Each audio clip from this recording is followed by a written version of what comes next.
My wife was kicked out of a coffee shop and told she couldn't sit with me. Hey Reddit. This happened recently and honestly I'm still shaking my head at how surreal and humiliating the whole thing was. I, 33M, Jason Miller, went out with my wife, 31F, Sarah Miller, last weekend. It was one of those lazy Sunday mornings where we thought, let's grab a coffee and maybe a slice of cake. Nothing fancy, just a quick stop at a little cafe near us. The place is called Mint Cafe, a small, trendy-looking spot in Portland, Oregon. We'd never been before but had walked by it a few times. It was completely empty when we walked in. Not one single customer. Which was perfect. I figured we could relax, sip some coffee, and chat without having to shout over noise. We walked up to the counter, and I ordered a cappuccino and a slice of carrot cake. Sarah didn't order anything. She has severe food allergies, dairy, gluten, soy, you name it. Most cafes don't really have much she can safely eat, and this place wasn't any different. She didn't mind, she just wanted to sit with me while I had my coffee. I paid with our joint debit card, we took the little receipt, and went to sit at one of those tiny two-person tables. Again, remember this, it was empty. Dozens of free tables. Not a single soul inside. About 5 minutes later, as I'm waiting for my drink, one of the staff members, let's call her Emily, mid-20s, comes over. She looks at Sarah and goes, "Excuse me, are you ordering something?" Sarah, super polite, smiles and says, "Oh no, I'm fine, thank you. I just came to sit with my husband while he has his coffee." Emily frowns and says, "I'm sorry, but if you're not ordering anything, you can't sit here. You'll need to wait outside." We both just stared at her, thinking she was joking. Sarah even laughed a little and said, "Wait, really? But we paid for his coffee. It's one table, and the place is empty." Emily shook her head. "It doesn't matter. House policy. Every person who sits has to order something." I said, "But we literally share a bank account. She paid for half of this coffee. Technically she is a paying customer." Emily's response: "Unless she's consuming it, it doesn't count." I thought maybe she was new or misunderstood something. I asked politely if we could just sit and finish quickly since there was no one else there. Emily said no. And then she actually asked Sarah to leave. So my wife stood up, looking embarrassed as hell, and stepped outside. She literally stood on the sidewalk, looking at me through the window while I sat there by myself at this tiny table. I didn't even have my coffee yet, it was like a scene from some bizarre dystopian comedy sketch. At that point, I'd had enough. When my cappuccino came up, I told them, "Never mind, we're leaving. This is ridiculous." The barista behind the counter, different staffer, guy in his 30s, I'll call him Mark, just shrugged. I asked for a refund and he flat out refused. Said, "We don't do refunds once the drink is made." So I walked out without touching the coffee or the cake. Sarah was standing there with this look of humiliation, and I just felt awful. We both laughed about how absurd it was, but the more we thought about it, the more humiliating it actually was. I've never seen anything like that. We went home, I left a review online explaining what happened, and we decided we'd never go back. Update, a few days later. So, this post blew up. Apparently a lot of you have had weird experiences like this, but nothing to this level. The post went viral locally and even got over 1 million views. Here's where it gets wild. A couple days after it blew up, I got multiple private messages on Reddit from someone who I strongly suspect is the cafe owner. Let's call him Brian, 40s. The tone of the messages was unsettling. He wasn't apologizing or trying to explain. Instead, he sounded angry. He demanded I tell him exactly what time we visited, said he was checking CCTV, and basically implied he could screenshot our faces. He wrote things like, "I'll find out who you are," and it honestly felt threatening. But then, in the same breath, he'd say, "I'm not the owner, I'm just a customer who goes there a lot." Which was laughable because how would a random customer have access to CCTV? I didn't respond to him directly after the first weird message, because it was clear he wasn't looking for a resolution. He wanted to intimidate me. Also, several of the 1-star reviews people left after my post started mysteriously disappearing from Google Maps. Like, they'd show up for a day and then vanish. Meanwhile, some suspiciously glowing 5-star reviews popped up. Clearly, whoever runs that cafe knows how to game the system. At this point, I've just let it go. I don't want to feed into his threats or give him any identifying info. We live pretty close to the cafe, so I'd rather not poke the bear. I stand by what I said though. That experience was humiliating, and the way the staff handled it was unacceptable. If Brian really is the owner, he should spend less time sending angry DMs and deleting reviews, and more time improving his customer service. I don't wish him ill. Maybe he's going through something, maybe he's under stress. But Sarah and I will never set foot in that cafe again. And yes, Sarah is doing fine. She laughed it off, but she admitted later that being asked to leave made her feel like a problem, just for existing. That stung. No one should be treated that way. So yeah, Reddit, that's our absurd little coffee shop saga. Has anyone else had something this weird happen to them? Second update, 2 weeks later. Hey Reddit, so. I honestly didn't think this story would keep going, but it has taken on a life of its own. A lot has happened since my first update, so here's the rundown. First off, thank you. Sarah and I have been overwhelmed with the support. Strangers have sent kind DMs, some even recommending allergy-friendly coffee shops around Portland. We've already tried 2 of them, and the difference in hospitality is night and day. One cafe even comped Sarah a tea on the house when they overheard her explaining her allergies. That little act of kindness meant more than they probably realized. But back to Mint Cafe. The fallout locally. Apparently, my Reddit post didn't just stay online, it spread in our city. Friends started texting me screenshots of local Facebook groups, Yelp pages, and even Instagram stories talking about the cafe that kicked out a woman for not ordering. People were tagging the business and asking, is this true? Within a week, Mint Cafe's Google reviews tanked hard. Even with the vanishing 1 stars, the score dropped significantly. Sarah and I never asked anyone to do that, but people were angry. The cafe went from being a random, unknown spot to being the cafe everyone in town is side-eyeing. I even overheard 2 people at a different coffee shop joking, careful, don't sit there if you didn't order, Mint Cafe might throw you out. So yeah, their reputation took a hit.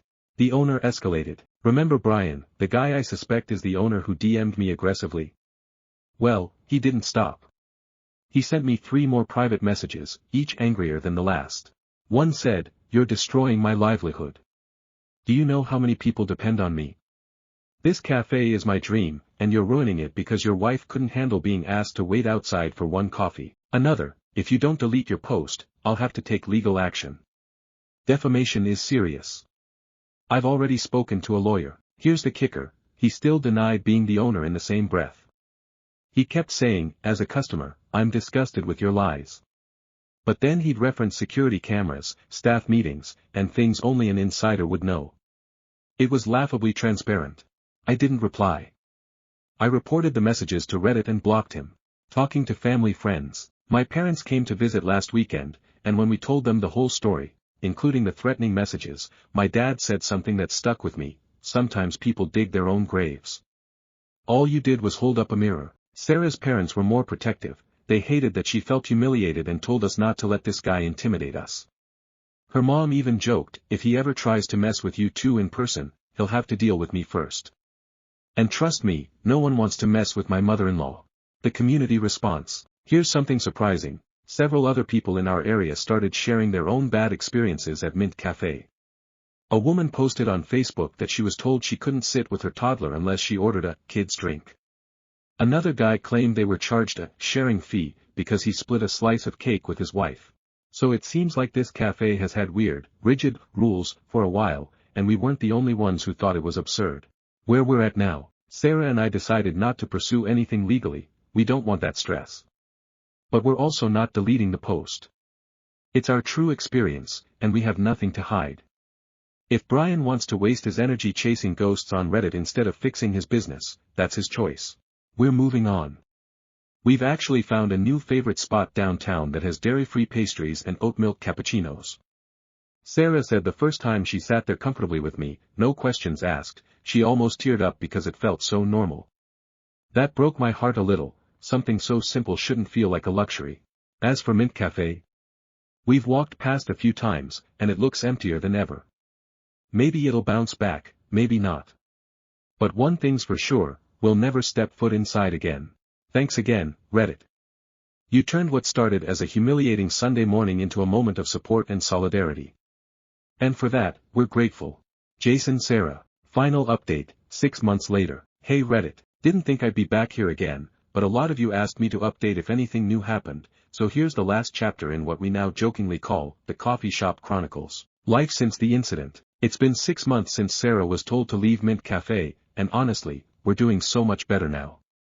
We found our spot, downtown, a little family-run cafe with allergy-friendly pastries, oat milk lattes, and zero weird rules about who's allowed to sit where. The staff actually know our names now. Sarah has even made friends with one of the baristas who shares similar dietary restrictions. It might sound silly, but finding a place where we're comfortable again was a big deal.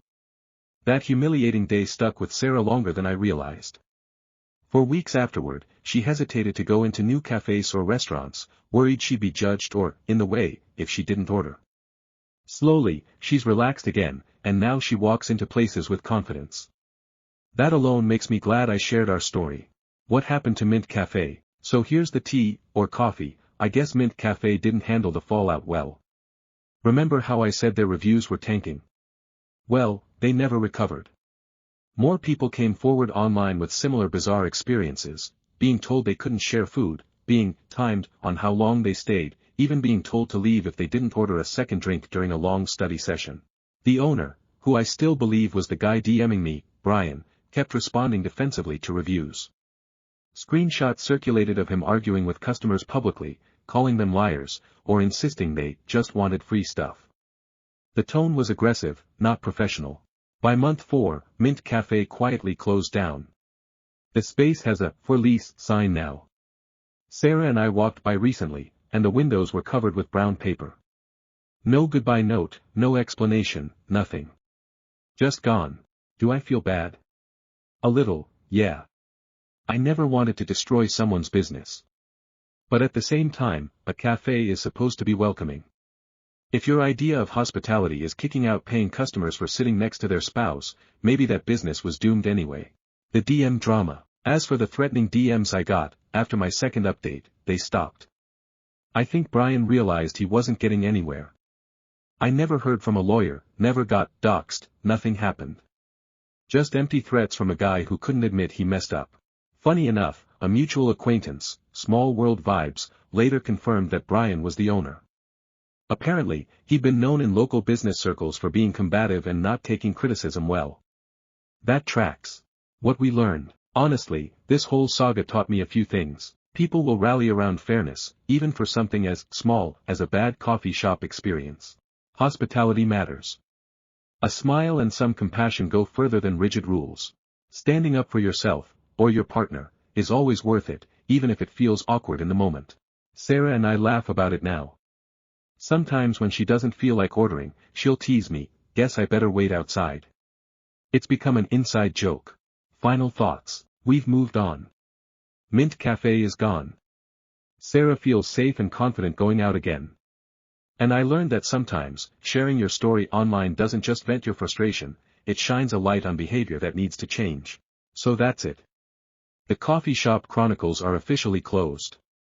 Thanks again, Reddit, for the support, the laughs, and for proving that sometimes the internet can be a force for good. Jason. Stories number 2. My boyfriend wants to put cameras in our house because I'll be home alone, and I think I want out. Hi Reddit. I never thought I'd be here, but I need to get this out.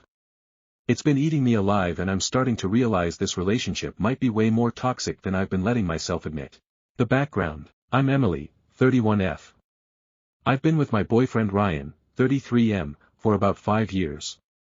We're not married, but we live together in an apartment with my 2 kids, Liam, 9M, and Sophie, 6F.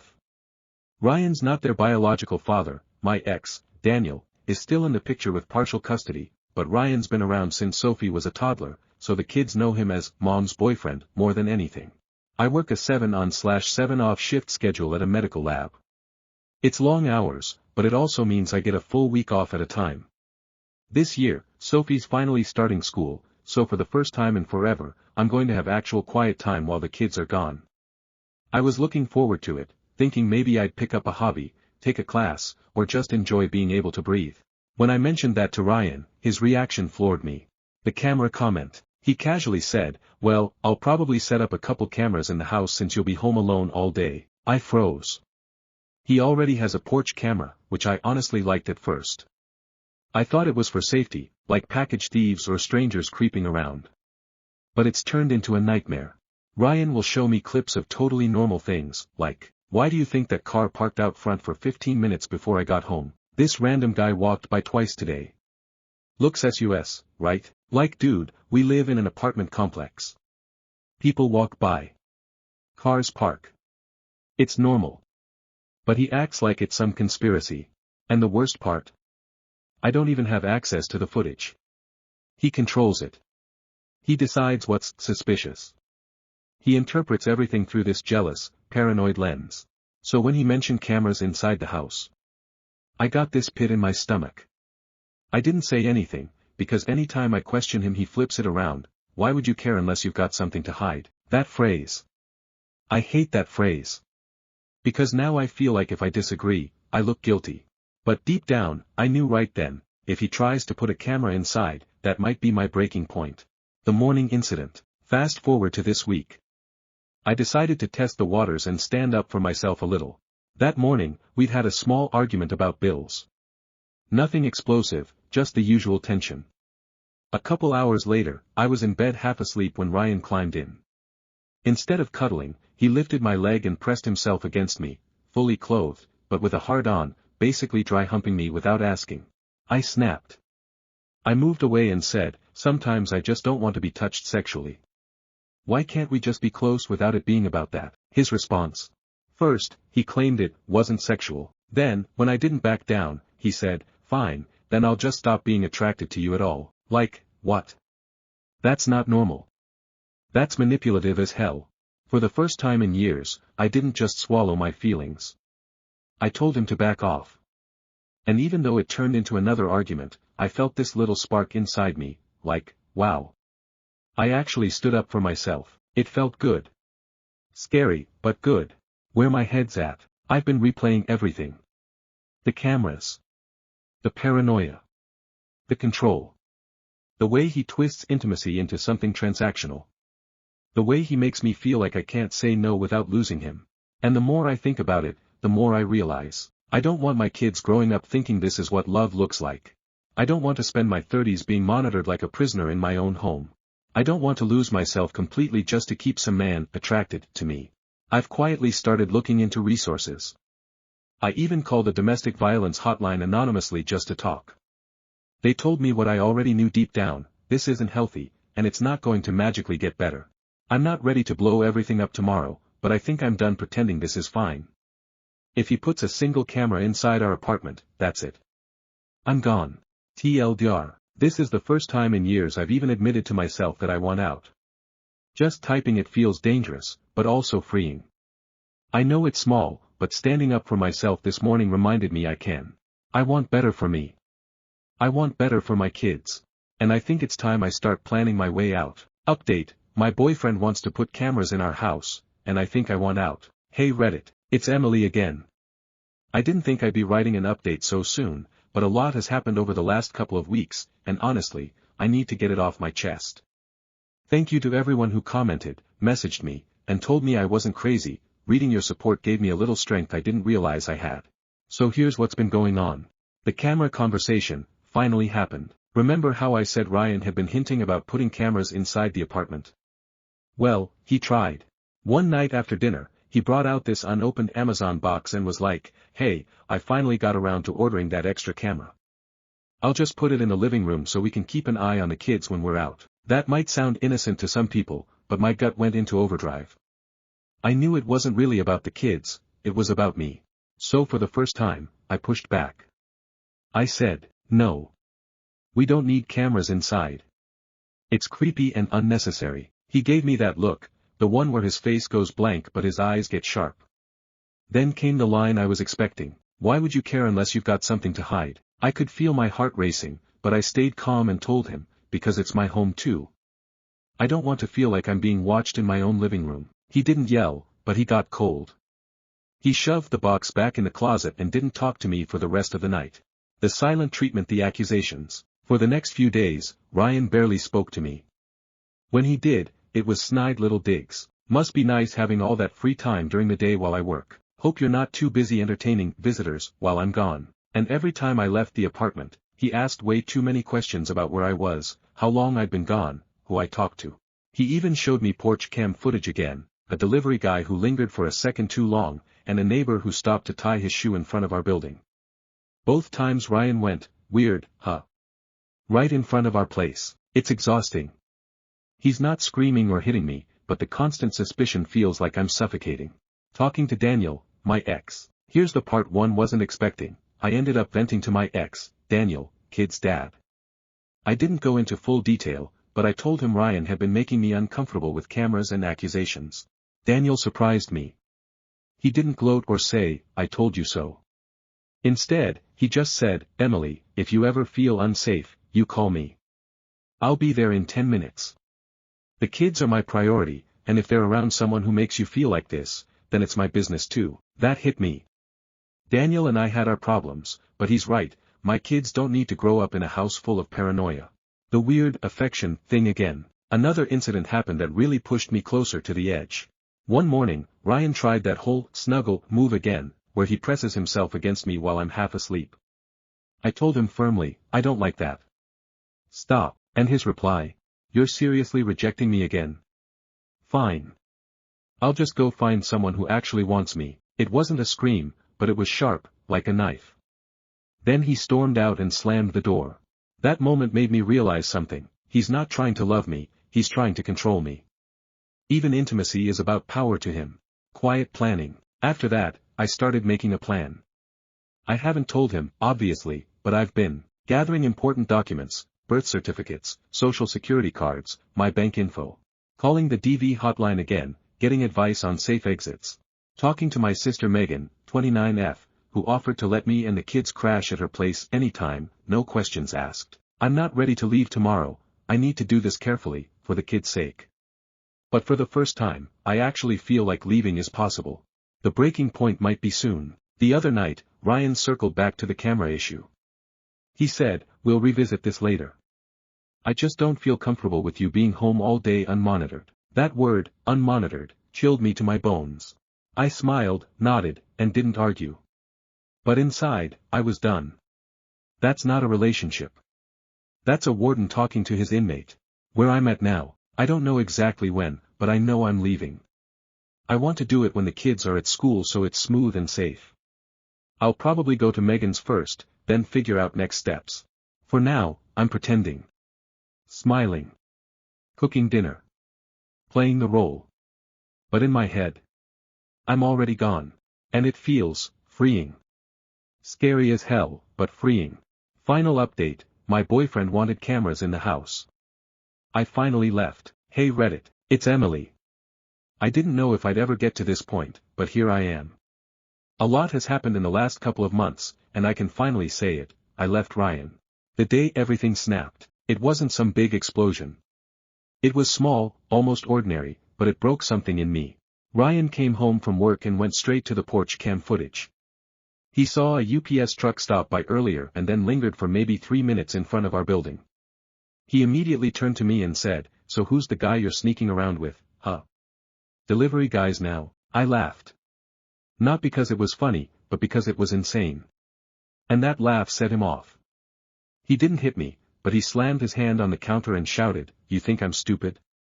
You're lying to me every day. That night, as I tucked Sophie and Liam into bed, Sophie asked, Mommy, why is Ryan always mad at you? That was it. That was the moment I knew I couldn't let my kids grow up thinking this was normal. The escape plan in action. I had been quietly preparing for weeks, documents, clothes, cash hidden away. So the next morning, after I dropped the kids at school, I went back to the apartment, packed 2 duffel bags, grabbed the documents, and left. I didn't wait for a fight. I didn't leave a note. I just went. I drove straight to my sister Megan's house. She had been waiting for my call, and when I pulled up with the bags, she hugged me so hard I thought I'd break. For the first time in years, I felt safe. Ryan's reaction. When Ryan realized we were gone, the texts and calls started pouring in. Where are you? We can fix this. You're overreacting, come home. Then, more sinister, you'll regret this. I didn't answer. I blocked him. He even showed up at Megan's once, pounding on the door, yelling that he just wanted to talk. Megan's husband, Chris, 32M, stepped outside and told him to leave before he called the police. Ryan left, but not quietly. He shouted down the street about how I was brainwashed and a liar. That sealed it for me. He wasn't going to change. Custody co-parenting reality. Here's where Daniel, my ex-kid's dad, comes back in. I finally told him everything. The cameras, the accusations, the control. He was furious, not at me, but at Ryan. He told me flat out, the kids aren't going back there. Ever. Daniel's been amazing. He helped me talk to a lawyer and get a protection order. Because Ryan and I never married and he isn't the kid's father, I don't have to deal with custody battles with him. Thank God. The lawyer told me I made the right move leaving when I did, because if Ryan had gotten cameras inside, things could have escalated to full-blown surveillance and harassment. Healing. I'm not going to sugarcoat it, it's been hard. The kids ask about Ryan sometimes, and I just tell them, he's not part of our lives anymore, but you're safe with me. Therapy has been a lifesaver. Both for me and for them. Megan has been my rock. She never once made me feel like a burden, even when I was crying on her couch at 3 a.m. She just made me tea and reminded me I wasn't alone. And Daniel. I never thought I'd say this, but he stepped up more in the last 2 months than he did in the last 2 years of our marriage. We're not getting back together, that ship has sailed, but we're co-parenting better than ever. The kids are thriving with the stability. Ryan now. The last I heard, Ryan moved out of the apartment we shared. A mutual friend told me he was telling everyone that I cheated and ran away with another guy. Honestly? Let him. The people who know me know the truth. I don't think about him much anymore. He's just background noise now. Where I am now, I got a part-time job at a little bookstore near Megan's place. It's nothing glamorous, but it feels like mine. Every paycheck feels like freedom. The other day, I was sitting on the porch with Liam and Sophie, watching them draw chalk hearts all over the sidewalk, and Sophie said, "Mommy, you're smiling more now," and I realized she was right. I am. Stories number 3. I'm 44 alone, can we stop ignoring pretty privilege? I'm 44 years old, I've been in the top 1% of earnings in the UK, and the bottom 1%, repeatedly, and I've lived all over the country, including the US and Europe. I've been through bodybuilding phases and phases where I became so unwell I was bedbound for years, leading to dramatic weight loss and muscle atrophy. If there is one thing I've learned, it is that pretty privilege is not only not discussed or talked about, but it can lead to your world being completely different. I have experienced life as good looking, and also at a different point, with a facial disfigurement that I didn't used to have. The way people treat you when you look better, whether it be because you are better looking down to genetics or having enough finances to spend most of your life working out, or in a job that lets you spend most of your days outside getting a sun-kissed look, for whatever reason, how people treat you, is so much better that it's like living on a different planet. I've tried talking to people about this, but from what I can tell it is rare for anyone to have such a varied life experience as me. So people struggle to talk from different perspectives. The difference in your quality of life is vast. You get treated well simply by treating others well, as opposed to those who aren't good looking being treated with disdains or at best, apathy. In safer areas, people will pretend to smile or treat you well, but secretly can't wait to get away from your disfigured face, and will refuse to meet up with you ever again after having seen you. In worse areas, people will outrightly treat you badly. Things I've noticed that you have to deal with much less often when you're good looking: forced loneliness, lack of opportunities, work opportunities and family or social opportunities, unfair treatment by law enforcement. Things I rarely received when I was not good looking: weak, muscle atrophy/disfigurement, but often got when I was good looking: random work opportunities, social opportunities, good energy from people smiling at me, fair treatment from law enforcement, fair treatment from people in general. People were far more forgiving when I did something wrong. People often blamed themselves even when I was in the wrong. I could find a partner easily within a few months or a year if I wanted to. I could start a family if I wanted to. I could explode my income by working hard and exploring work opportunities. I could completely change my lifestyle by listening to various different opportunities that were being offered to me. I could go outside and sit on a bench and potentially make friends randomly. Whenever I made new friends, they would be open and keen to meet up again. Family were supportive, loving and caring. I was never touch-starved. I was never starved of hugs. If I was in a bad mood, all I had to do was go outside and people would cheer me up. My bosses were more forgiving of me and gave me an easier time at work. I was often favored by bosses or parents or those who had power over my life, compared to my colleagues or siblings. Lecturers and professors and teachers would mark my homework higher despite Being of the same quality, fellow students who arrived late, we received attention while I was forgiven quickly. Every opportunity was easier to come by, even going to search for dog adoption agencies or buying a pet or dog. I wasn't put through growling questions or suspicion unlike other people. Social and work and financial opportunities literally just fell in my lap without me needing to do anything. People would become happier when I'm around even if they don't know me, such as at a waiting room in a train station. As soon as they look up and see me, I was targeted less by criminals. Men would respect me more, as would women. Strangers thought I was more honest than other people automatically just by looking at me. Truthfully, the list goes on and on and on. It was literally like living on a different planet. Why is no one talking about this? I know there are various studies that prove this to a certain degree, yet it is still downplayed in society. Why? It was literally like living on a different planet. People constantly try to downplay it by saying I must have just been more confident when I was better looking, but that's not it at all. People literally treat me differently. I could even be in a bad mood and treat people badly, but they would respond positively. Whereas the opposite was true when I was disfigured and weak looking. And this has been repeatable throughout my life. It's not just a one-off. It's not a stray point on a graph of data that is mysterious and away from the pattern. It is repeatable. I feel like society needs to talk about and address this more. Stories number 4. The basket neighbors. These neighbors are pretty loud. They have lead feet. They bang on stuff a lot for whatever reason. And they are up late into the night stomping. They vacuum 3x a day, and I wish that was an exaggeration. Sometimes at 11 p.m. I have 3 kids who go to sleep at 7:30 to 8:30 p.m. and they all have sound machines on full blast, and sometimes it's still not enough. It's been months of this and I've never said anything, but it just gets me sometimes. As we speak, they are banging something so hard that the chair I'm sitting in is shaking. Thoughts? Top comment. Commenter 1, that's loud. Commenter 2, very loud actually. Watched the video first, I thought that was from the kids. As soon as I read the post, I was like, that is very loud if it's from the neighbors. Commenter 3, that would send me into the next dimension. Reply, there's been times I've fantasized about throwing a brick through my ceiling. Commenter 4, sounds like a baby is up there, jumping in their jumper. If I were you, I'd write a quick, kind note asking if they could put a pad underneath. Reply, no kids. Commenter 5, that's loud enough that it sounds like they're in the same room with you. Reply, when they first moved in we kept getting jump scared thinking there was someone in our apartment. Commenter 6, yeah, that's deliberate, which leads me to believe they can hear you all the time, and probably have recordings of your kid being loud, and are equally annoyed. I don't condone or excuse their behavior, but one of you needs to go to management, just so everything can come out into the open and hopefully reach some sort of stasis. Reply, I would doubt that.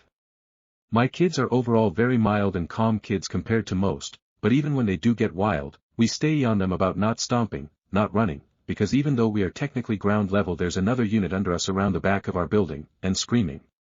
We try very hard to keep them quiet. I'm on them so much I start to feel like a tyrant. What time was the comment? This was 7:30 p.m. I understand to most that might be a reasonable time to make noise, thought my kids go to sleep around then. And I can maybe understand that, but I especially can't handle the vacuuming and stomping late into the night like 11 p.m. to 12 a.m. Update post. Hello. We wanted to drop off this basket as a little hello from downstairs. I also wanted to kindly mention something. The sound from your apartment carries more than you might realize, especially in the late evenings into the night. With our little ones going to bed early, it can be a bit tough when there's a lot of loud movement or vacuuming late at night. We also want to apologize if any of our noise ever disrupts you. We understand the kids may be a bit wild at times, and we try to be mindful.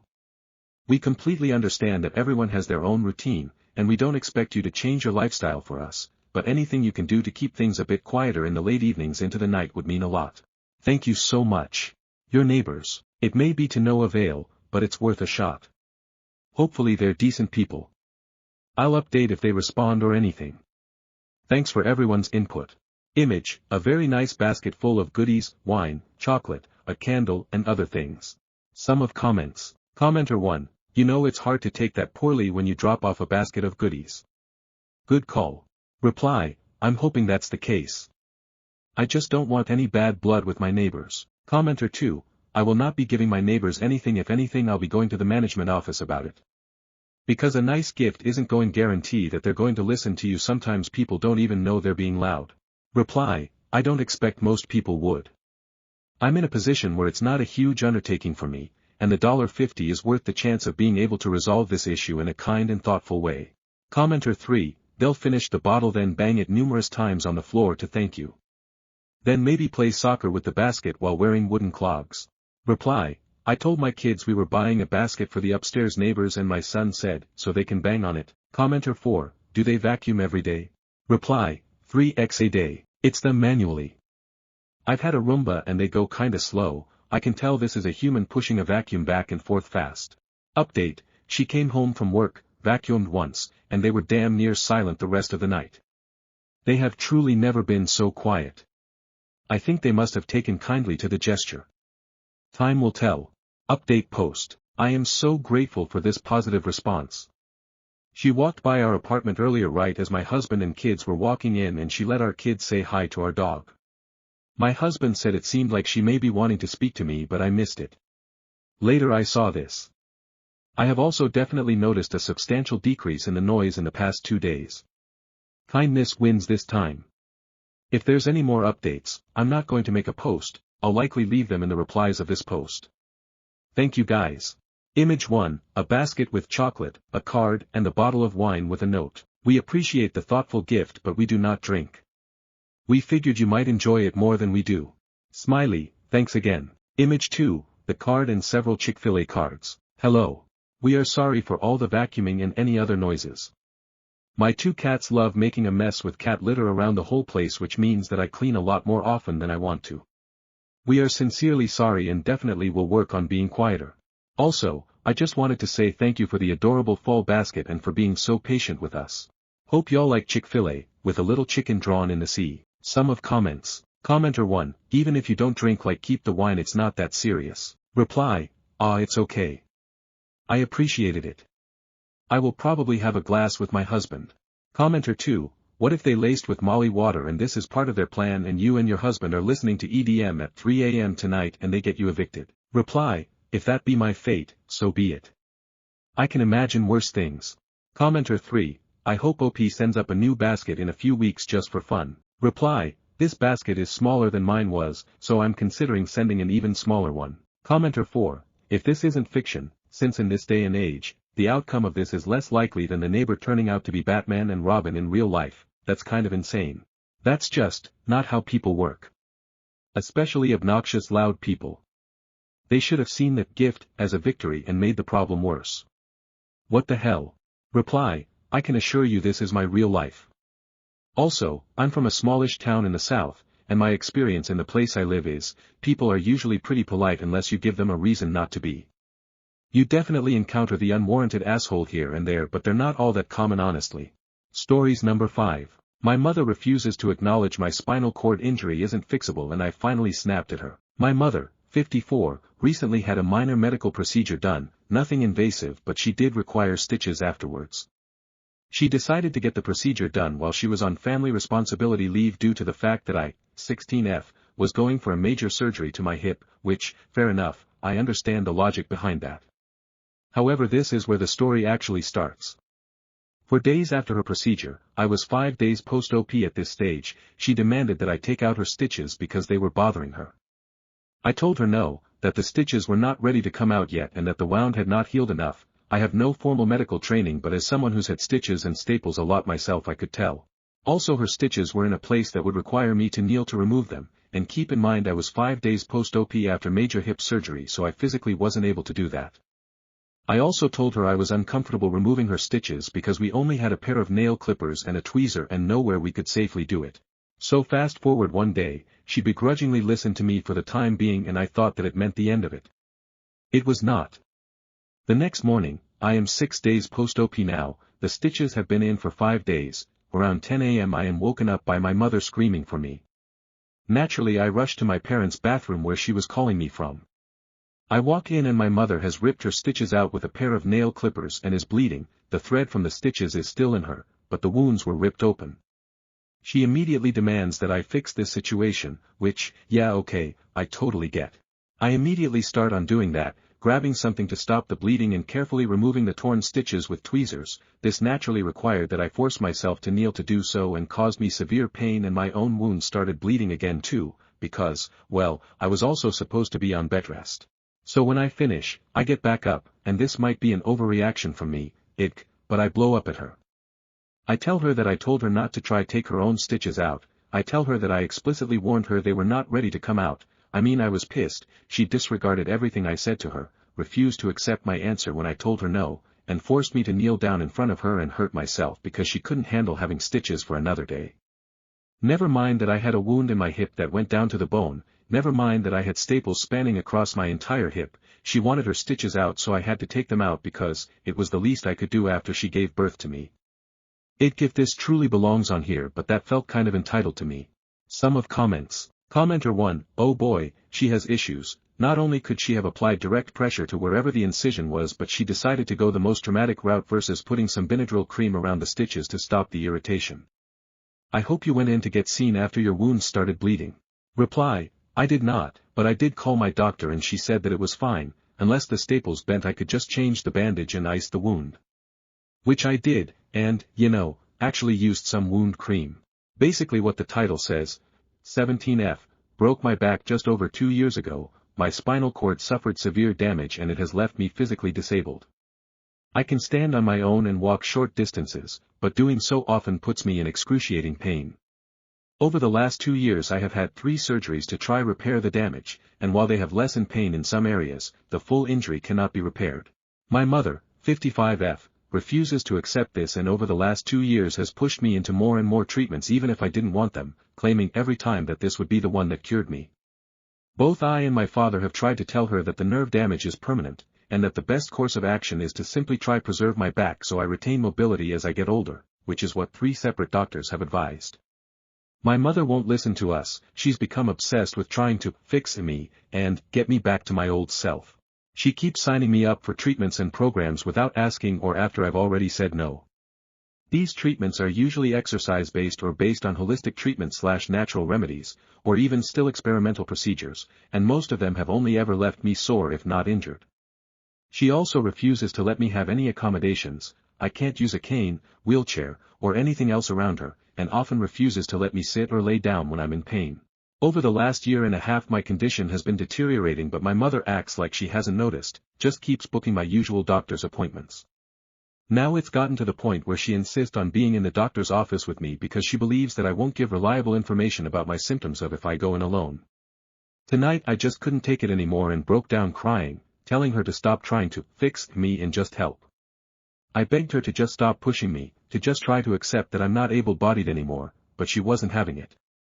She told me that if Paralympic athletes could do it so could I, that I had to stop making excuses and that she only wanted what is best for me.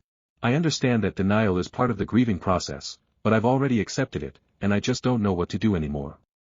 I've tried to be understanding but she's really driving me to the end of my rope. So AITA for snapping at her. Sum of comments. Commenter 1, NTA. This seems like medical abuse. She won't let you use a cane or wheelchair.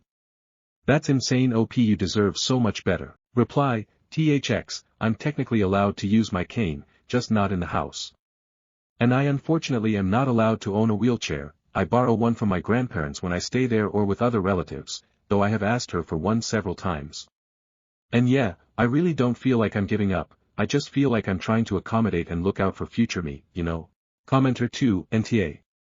Your dad needs to step up and tell your mom to knock it off.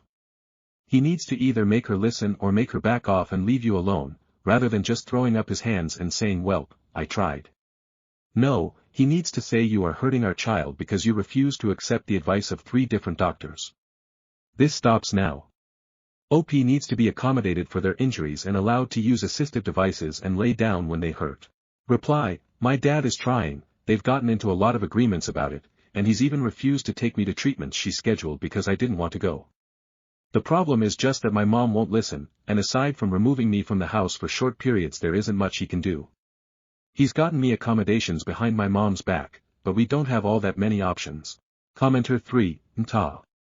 I'd ask my dad to get a divorce, so you can have peace. Reply, he can't unfortunately, my father is dependent on her too and can't physically take care of himself either. He also has a severe spinal cord injury, so even if that did happen he wouldn't be able to care for himself, never mind me.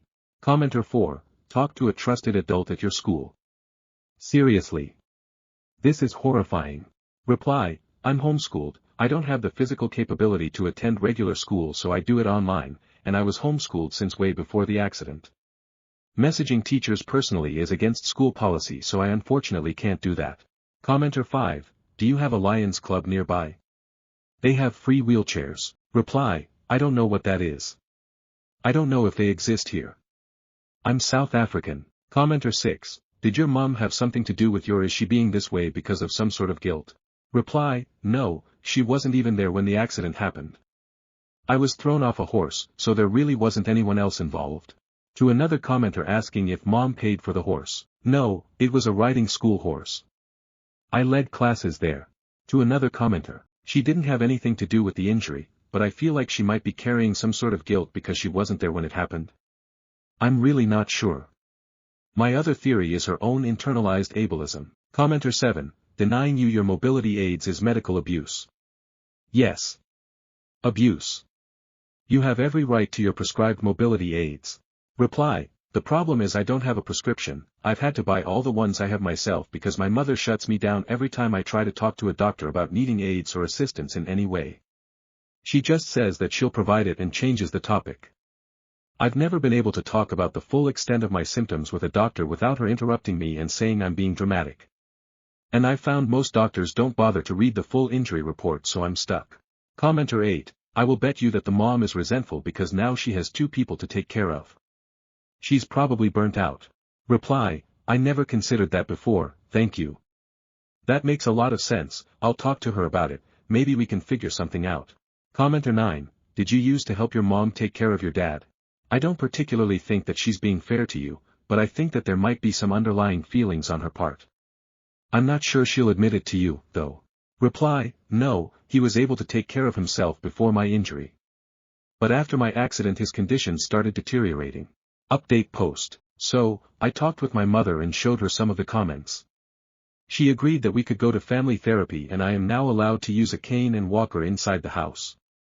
We've also compromised that I could talk to doctors on my own for most of the appointment, then she could just come in the last few minutes and have the doctor give her a rundown. I've finally been able to explain the full extent of my symptoms to a doctor, and I have tests scheduled for later today that'll confirm my diagnosis. Any additional advice would be welcome/appreciated, and also thank you to all the wonderful people for your understanding and insights. One of comments. Commenter 1, what do you by saying you have tests scheduled that will confirm your diagnosis? This whole time you've been stating you have a known diagnosis and prognosis. Reply, I have several known diagnoses and prognoses, I am referring specifically to ones that will on paper confirm the severity of my nerve damage, because while I've had doctors verbally confirm it, and I have prescribed medication to do with it, the actual level of damage wasn't on paper anywhere before because my mother wouldn't let me ask for it, since she doesn't believe I have it. Stories number 6. My thoughts on the dating crisis everyone keeps talking about. Hey Reddit, I've been hearing a lot lately, from family, coworkers, random podcasts, about this so-called dating crisis. Everyone acts like the world is falling apart because people are pairing off later, marrying later, or not marrying at all. Honestly, I don't think it's a crisis at all. If anything, it might be one of the healthiest cultural shifts we've ever had. And I'll tell you why, through my own story and what I've seen around me. Growing up with old school expectations, I grew up in Ohio, small town vibes. My parents, Richard, 62M, and Carol, 59F, have been married for 35 years. They're fine. But even my mom has admitted more than once that she didn't marry for love, she married because she didn't want to end up a 25-year-old spinster living with her parents. Back then, that's just what you did. You married young, you stuck it out, and you didn't ask questions. My grandmother, Dorothy, 83F, once told me she stayed with my grandfather not because she wanted to, but because she had no money of her own. She had 3 kids and 0 job experience. Leaving just wasn't an option. That was the reality for a lot of women of her generation. Contrast with my generation. I'm Laura, 30F, living in Chicago now. I've dated, sure, but I'm not married, I don't have kids, and right now, I'm genuinely okay with that. When I told my coworker, Michael, 31M, that I wasn't stressing about finding the one, he laughed and said, "Careful, Laura. You're almost out of time." Like I was a carton of milk about to expire. Meanwhile, my best friend Samantha, 29F, just ended a 6-year relationship because, in her words, I realized I was more afraid of being alone than excited to marry him. That's not a good enough reason to stay. 10 years ago, maybe even 5, she might have just gone through with it. But now? She had the choice not to settle. The porch conversation with Dad. A couple of months ago, I visited my parents back in Ohio. We were sitting on the porch, Dad drinking his Bud Light, Mom knitting. The topic of dating came up, as it always does. Dad sighed and said, "Your generation doesn't take commitment seriously. Back in my day, people married and worked through their problems." I finally pushed back and said, "Yeah, Dad, but half the people you knew were miserable. Mom literally just told me she married you because she felt like she had to." He didn't know what to say to that. Mom just gave this little smirk like, "Well, she's not wrong." The camera lens shift. Here's the thing, people frame this as a dating crisis because they're only looking at numbers. Fewer people marrying young. More divorces. More single people. But they're not looking at the quality of those relationships. My cousin Mark, 34M, is divorced. He married his high school sweetheart, Jenny, 33F, right after college because that's what you do. They lasted 4 years before they realized they had nothing in common and hated living together. Now, Mark is remarried to Elena, 31F, someone he met after actually figuring himself out. Their relationship is healthier, stronger, and honestly more joyful than anything he had with Jenny. If he had stayed just to beat the crisis, he'd still be miserable.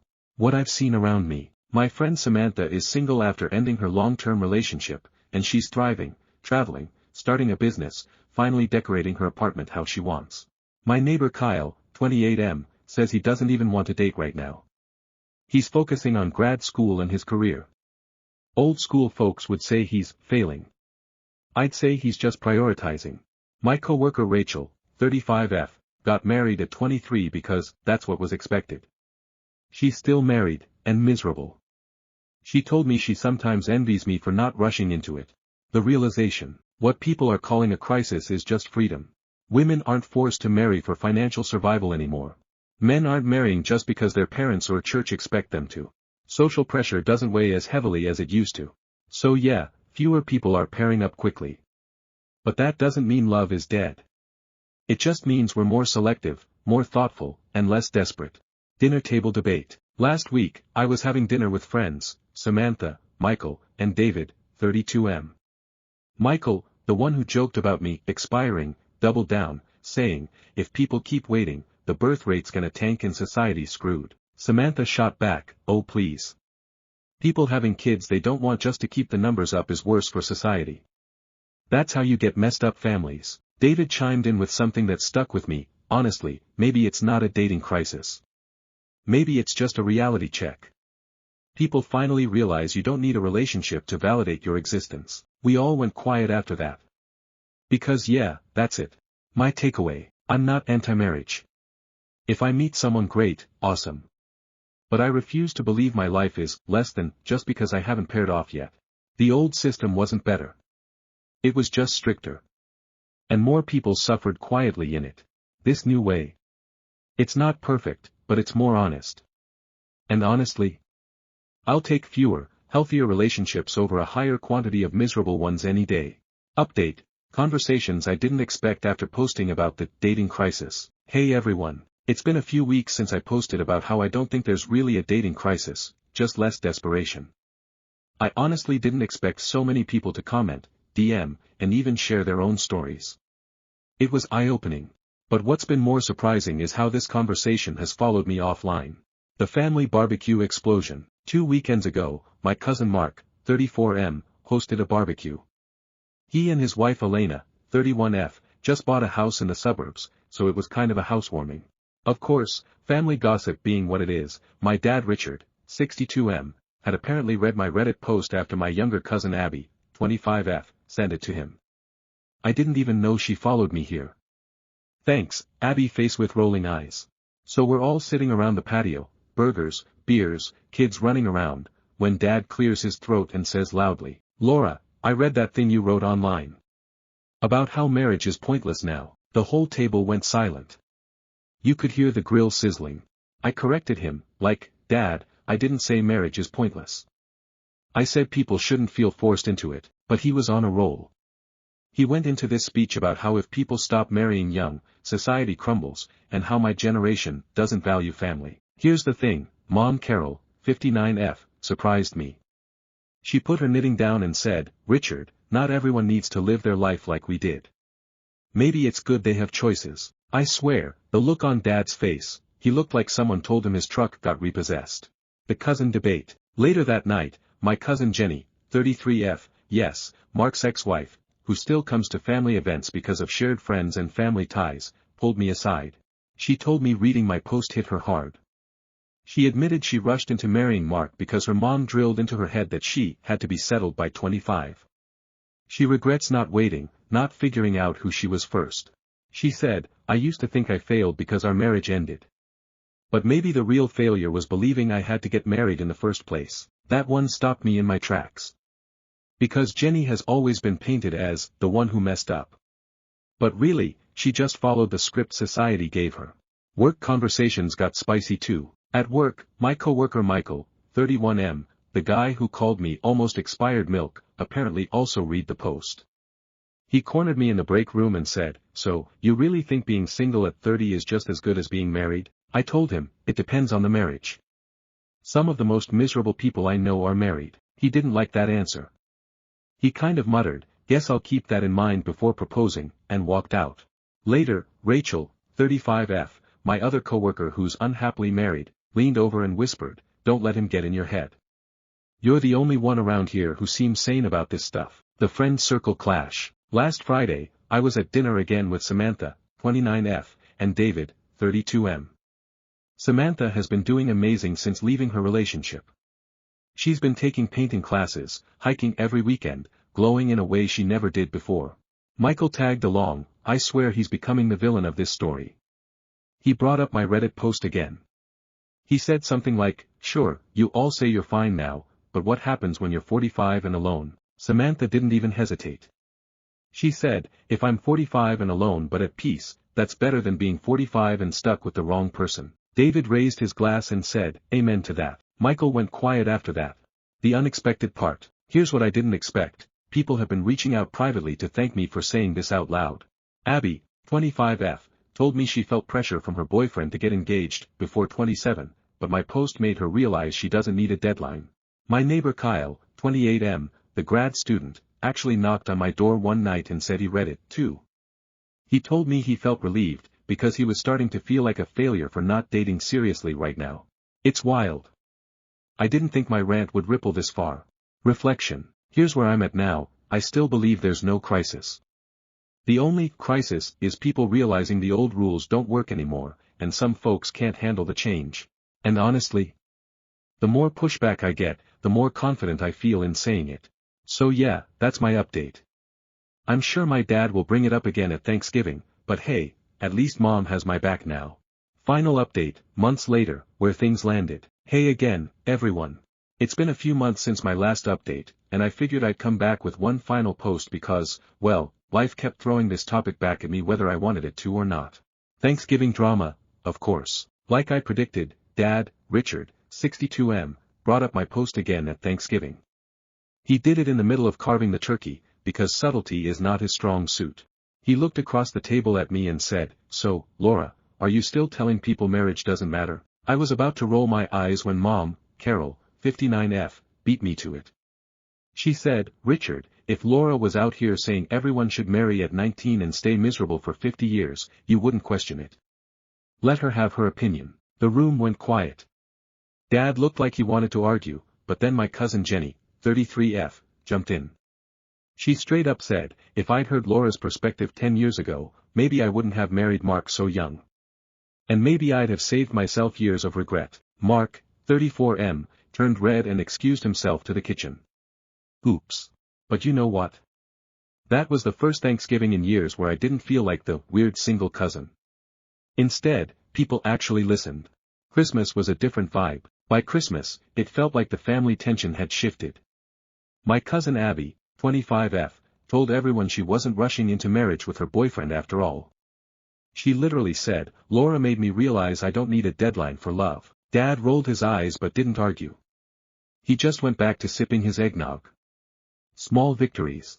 Work-life update. At work, Michael, 31M, finally stopped making snide comments. Actually, he proposed to his girlfriend, and suddenly he's Mr. Smug about being engaged. But the kicker. He pulled me aside and said, "You know, I get what you mean now." I almost rushed into it just because I felt like I should. But your post stuck with me, and I waited until I was sure. I didn't know whether to laugh or cry. This man who mocked me months ago is now quoting me back at me.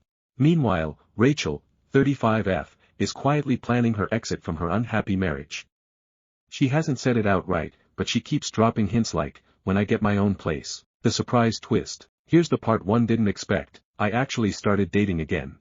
My neighbor Kyle, 28M, the grad student who thanked me for my post, and I started spending more time together.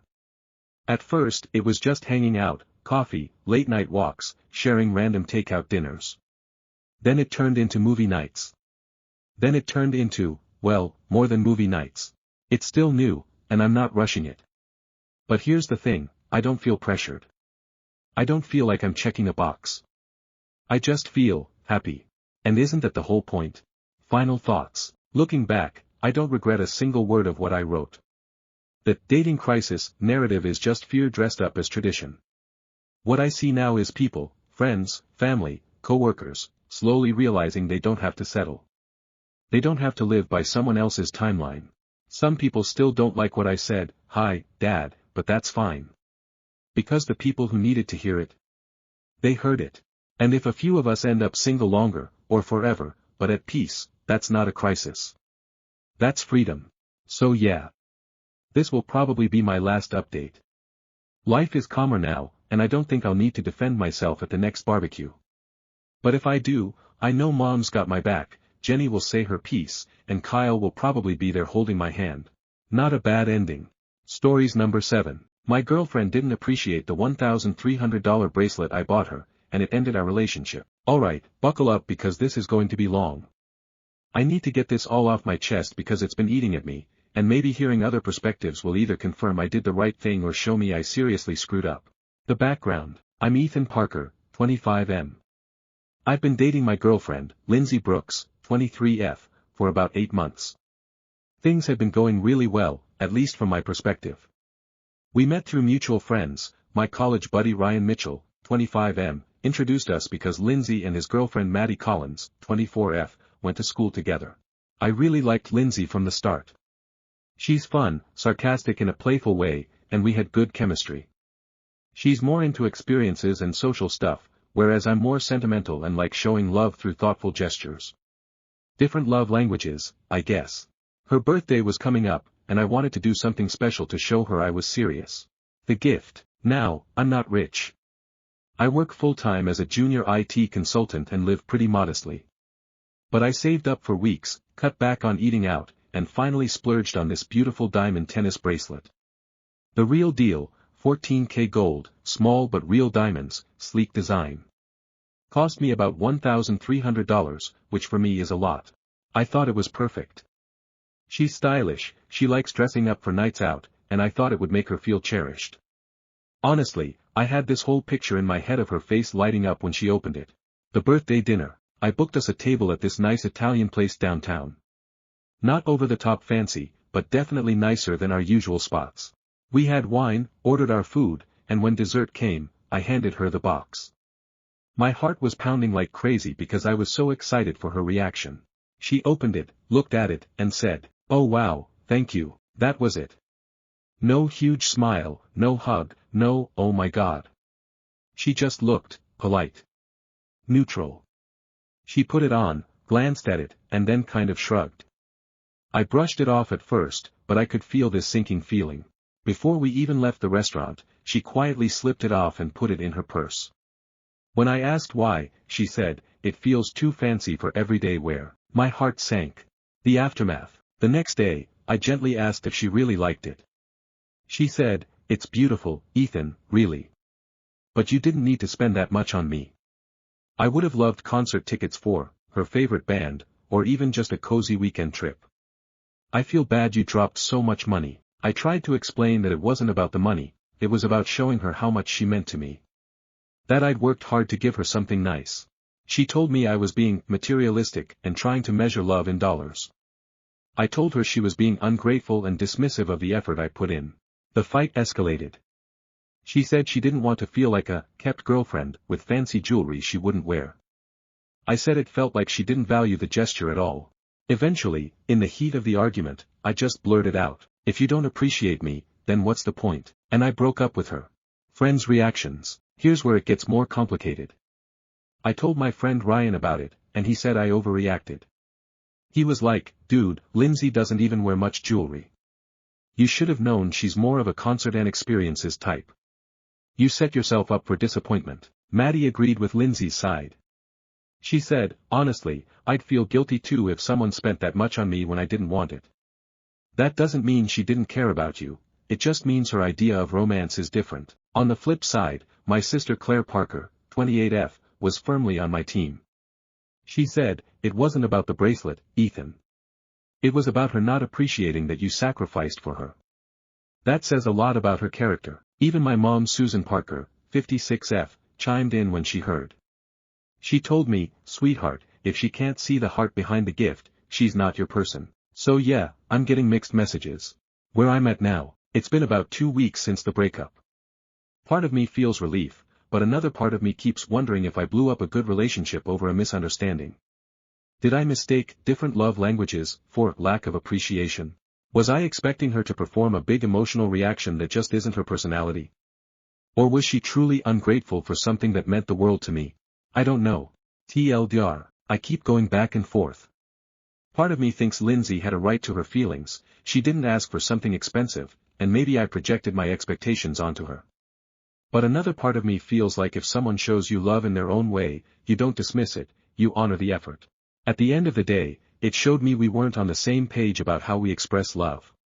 And maybe that's reason enough for the breakup. So Reddit, did I screw this up? Or was this just two people who weren't compatible in the end? Final update, months later. It's been about 6 months since the breakup with Lindsay, and I feel like I've finally had enough distance to process everything. Honestly, the first couple of months were rough. I kept replaying that night at the restaurant and her "too fancy" comment in my head over and over. I even questioned myself, was I really overreacting? I stayed busy with work, lots of overtime, and my friends have been a huge support system. Ryan checked in occasionally, still thinking I overreacted but being more gentle about it. Claire and Mom were relentless in reminding me that the gift wasn't about the money, it was about intention. That really helped me ground myself.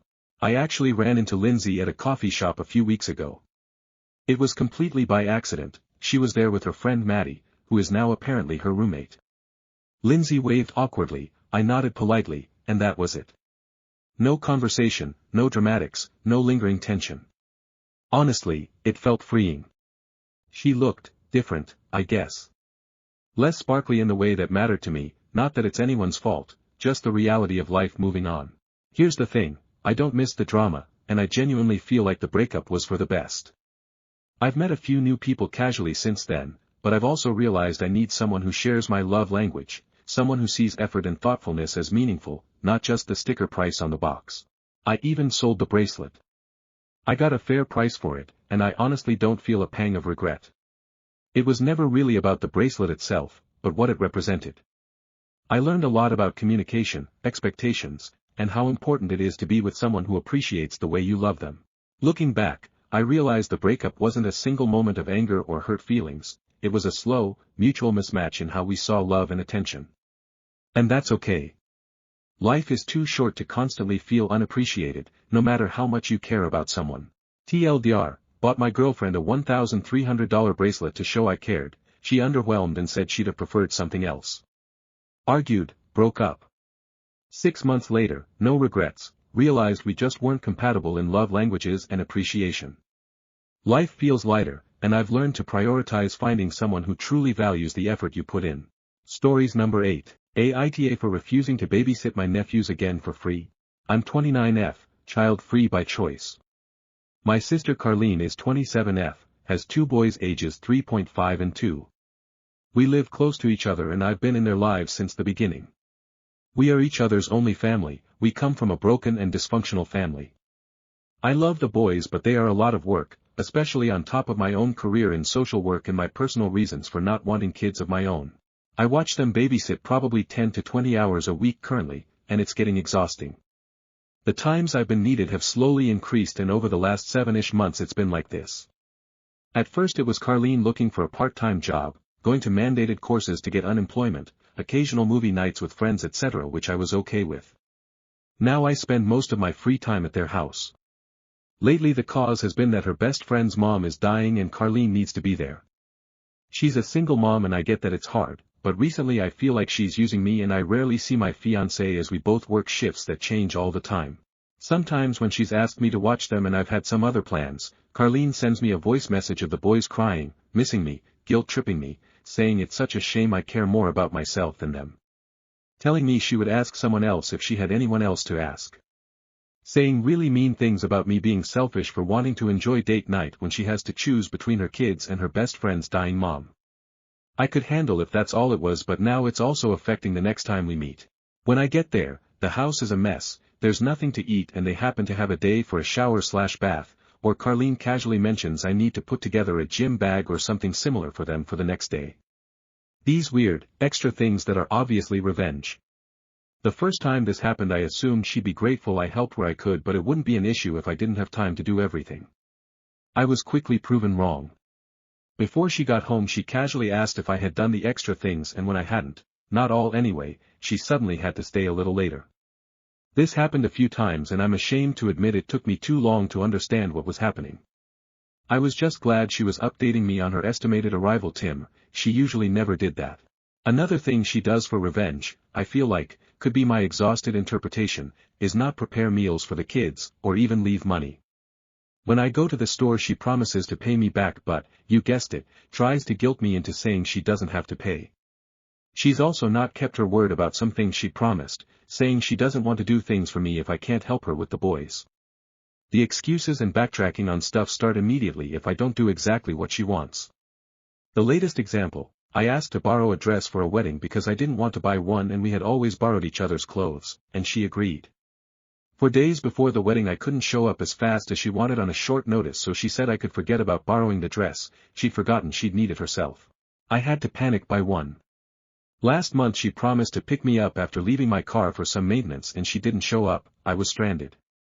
Took her 5 hours to answer her phone and get there. She also had the audacity to huff and puff about how inconvenient it was she had to drive me. Sorry this is so long, but it's been mind-blowing writing this all down and seeing what I'm putting up with, I'm such a doormat. So yesterday I told her I couldn't come today when she called desperately needing me to watch the boys for the evening, and when she started her tirade of me being selfish I kind of just snapped. I told her to shut up and listen. If she thought I was that horrible of a human and so selfish, she had two options. Either stop relying on me so much and letting her kids be exposed to my selfishness, or I'll really start being selfish and will not watch them free of charge ever again, never do anything extra without being compensated. She hung up without saying anything.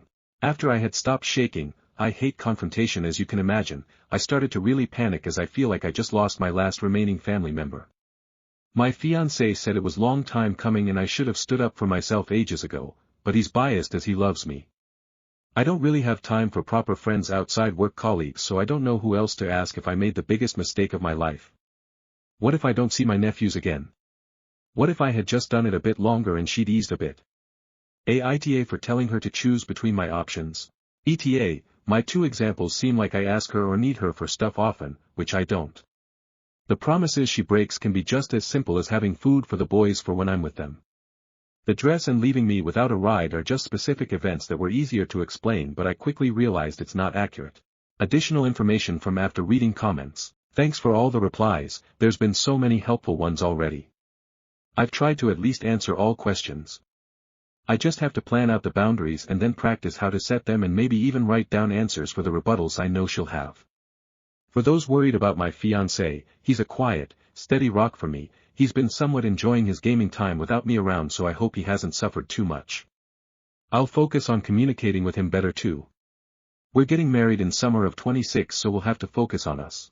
Update 1. TLDR, my, 29F, sister Carlene, 27F, has 2 boys, 3.5 and 2, and Carlene uses me as a free babysitter almost every day. It's gotten worse with her name calling me if I have other plans and her punishing me and the kids next time by leaving the house messy and not preparing food, only coming home after I've done what she demanded, clean, cook, bath time etc. I finally told her I can't do this anymore and made her choose to either go low contact or agree to my terms watching the boys in the future. Update: a lot has happened. I'm trying to write concisely. During the first 24 hours after me telling her that ultimatum, I decided not to answer her calls or texts to let her cool down.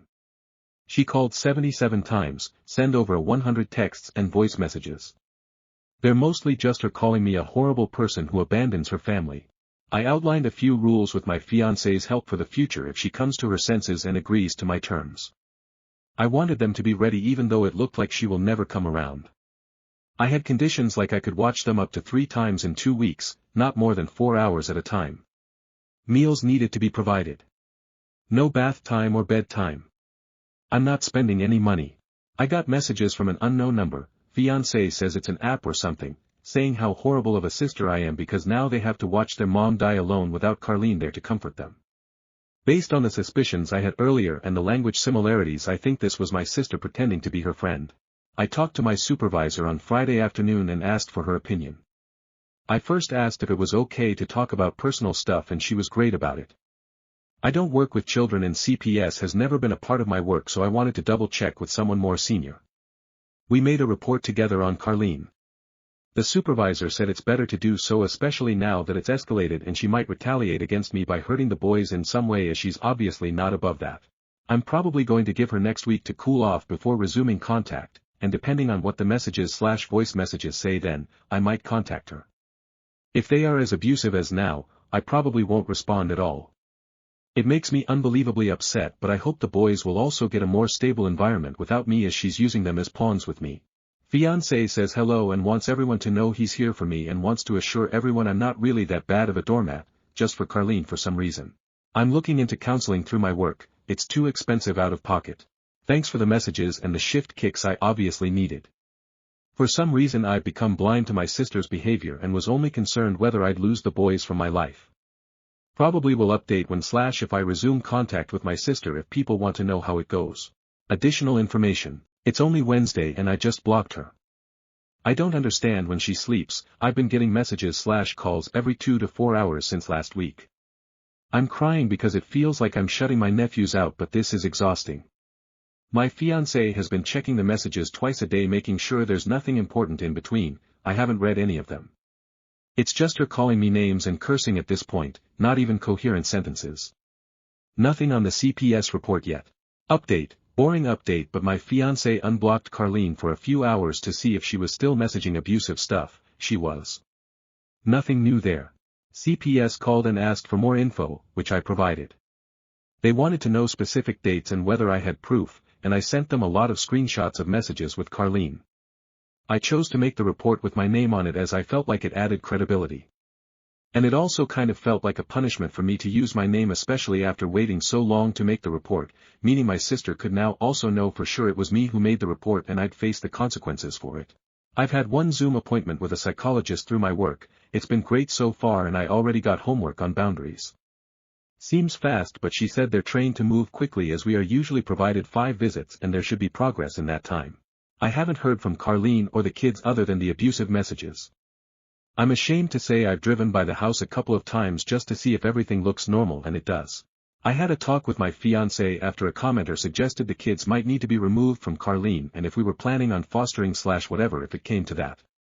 We aren't. We don't want kids and have known that from the beginning. The day-to-day life as a family with kids sounds absolutely horrible, to be honest. There's nothing that appeals to us. We don't even want pets. We would become resentful and probably would lose ourselves in the process if we went there. I don't know how much there is to update after this, maybe if the contact resumes, but honestly I'm afraid to send her anything as she's just insulting me. I don't think she'd even really read what I wrote if I tried. Update 3. Today was my birthday. I'm 30, yay, and I just had an ordinary work day. When I got home my sister was waiting for me. Fiancé wasn't home yet. Carlene congratulated me and actually seemed normal at first, but when I couldn't behave like I normally would, attentive, asking how I could help her etc., she got irritated. She said she'd known I never loved the boys and was only jealous I didn't have kids. I tried to make them love me more and then I'd falsify reports to CPS and get custody. I actually kind of laughed, it was so ridiculous. I told her I don't even want kids and wouldn't take hers even if they were offered. Might have been a cruel thing to say, but I'm just so tired. She somehow got angrier and saying how horrible the boys will now feel knowing I'd abandoned them and proving I didn't love them. I knew I couldn't win with her, so I just asked why she was here and where the kids were. Carlene said their whereabouts were none of my business, fair enough, and she was here to tell me I'd never see them again. I'd accepted that as a possibility, or even probable, so I didn't really react, which made her even angrier. She tried to grab me, but I'd stood about 6 feet away so she couldn't reach me, and I just ran inside the building and closed the door behind me. Luckily it locks automatically. She followed, so I shouted through the door that I would call the police if she didn't leave. She kicked the door and left without saying anything. I went to our apartment and sat on the floor. My hands were shaking so I couldn't write, but I made a voice recording on my phone on everything in case I need to contact the police or a lawyer or something. After around 20 minutes just breathing, the door lock rattled and I got really scared until I understood it was my fiancé getting home from work. I was still on the floor, so he obviously freaked out. I told him everything and he said we should make a police report and also update the CPS people about Carlene's irregular behavior. I still feel weirded out reporting her because we endured much worse as kids and don't think anyone reported our parents, but my fiancé asked if I would make this report at work if it was someone else's family. I said it's not fair as I don't work with kids for this exact reason, but I guess I'd report it. It's getting late and I can't sleep, worrying about making the police report tomorrow and wondering what to tell the CPS. I guess I'll explain the whole thing and they decide what's relevant. Oh, CPS let us know on Monday, I think, that my sister is under investigation and they gave me the contact info for their caseworker, so at least that report will be easy to make. Update 4. Sorry it took a while, but I've been trying to keep busy, taking extra shifts at work, as I miss the boys. I haven't heard from them at all since my sister kicked at our door. CPS has been in contact a few times, but as we let them know we wouldn't be willing to take the boys unless absolutely necessary, not even for a short foster placement, they haven't been telling us as much about their situation. It feels like we don't know much anymore, but I guess we're outsiders now, so I get it. The family court date is set for next month and we're debating whether to ask if we can go, but I honestly think they wouldn't allow it now as we have nothing to do with the solution. I don't know whether we would have been able to attend even if we agreed to foster them. Usually the family courts here are quite closed. As far as the boys go, I've accepted I'll probably never see them again. I wish that if I can keep tabs on them I can reintroduce myself when they're 10 years or so older and have their own phones, etc. It's far away, but I have to have something to look forward to. CPS is actively still investigating. Until they stopped telling us anything it sounded quite sure that at least a short foster placement was needed. My sister failed to show up to mandatory meetings, wasn't available when they tried to reach out to her, and at least once Carlene arrived at the house without the kids just as the CPS came by, and they realized the kids had been home alone for the time Carlene was gone. They contacted me to ask if I knew where my sister was and for how long, but I had stopped talking to her at that point.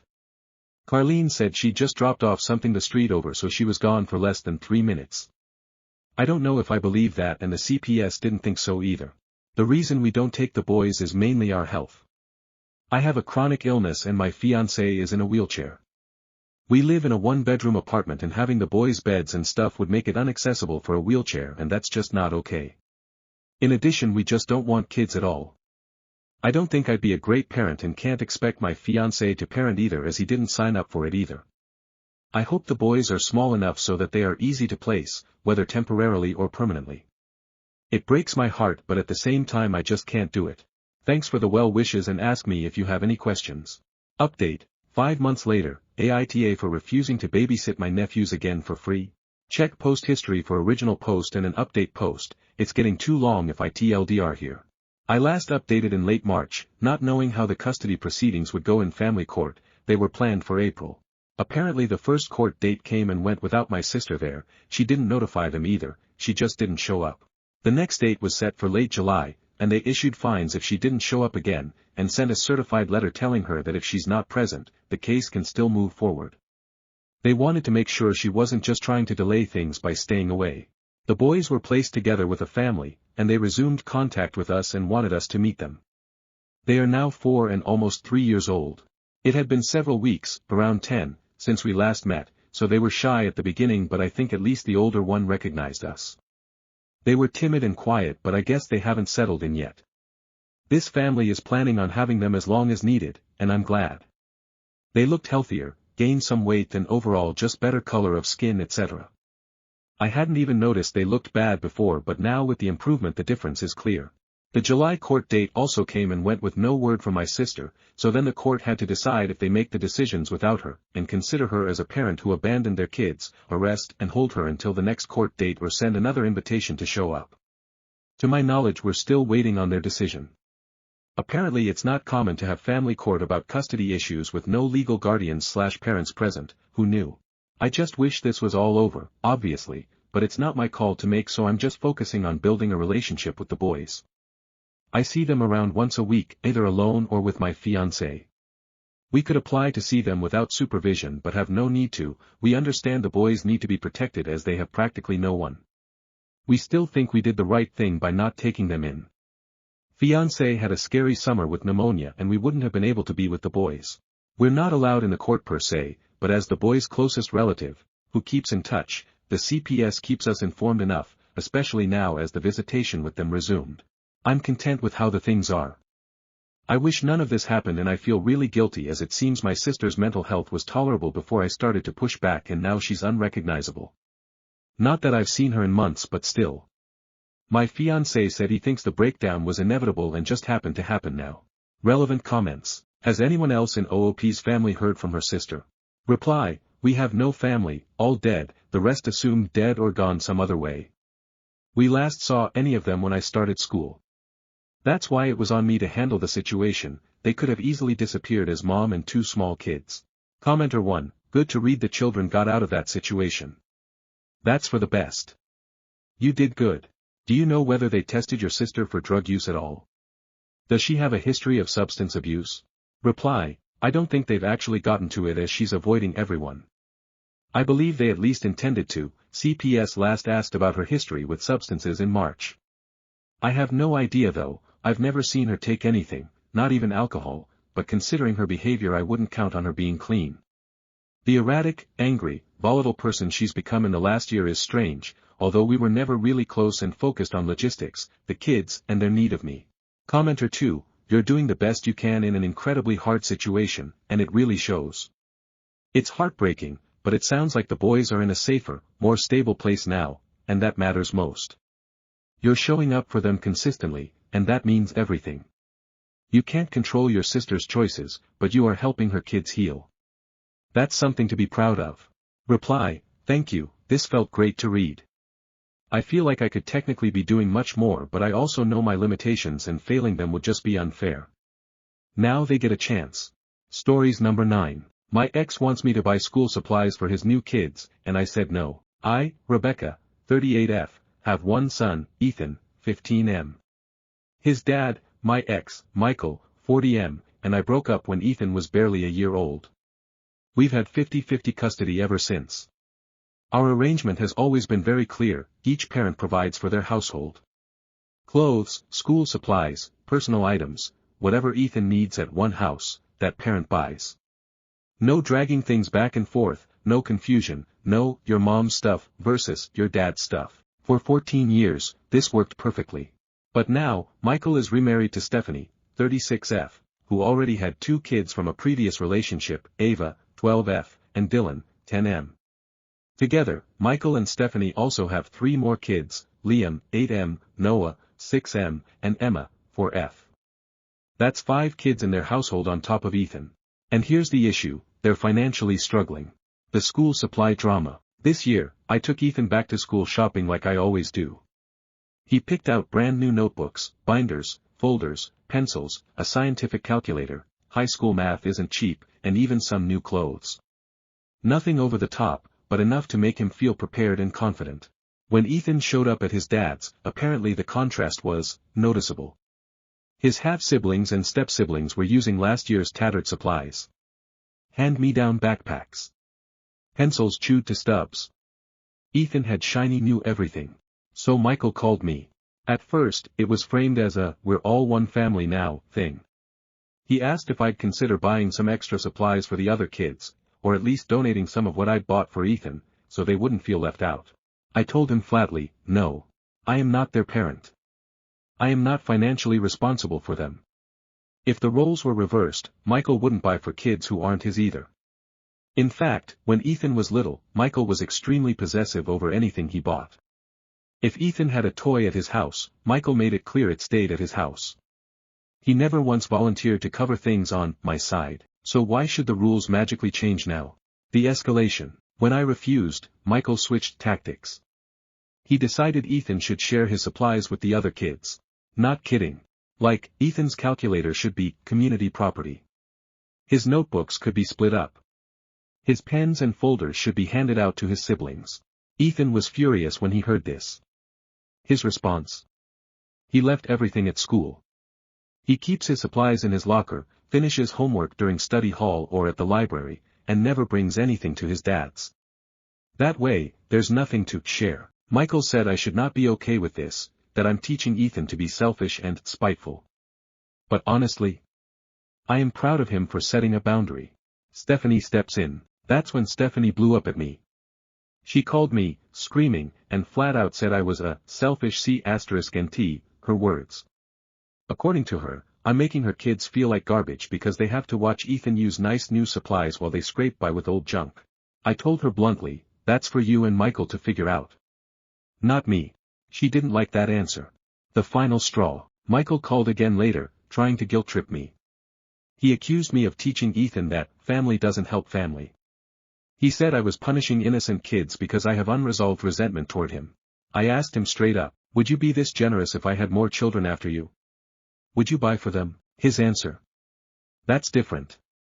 Men always have to pay child support. So then I asked, okay, why aren't your stepkids' dads paying child support? Shouldn't that money be covering school supplies? Silence. Conversation over.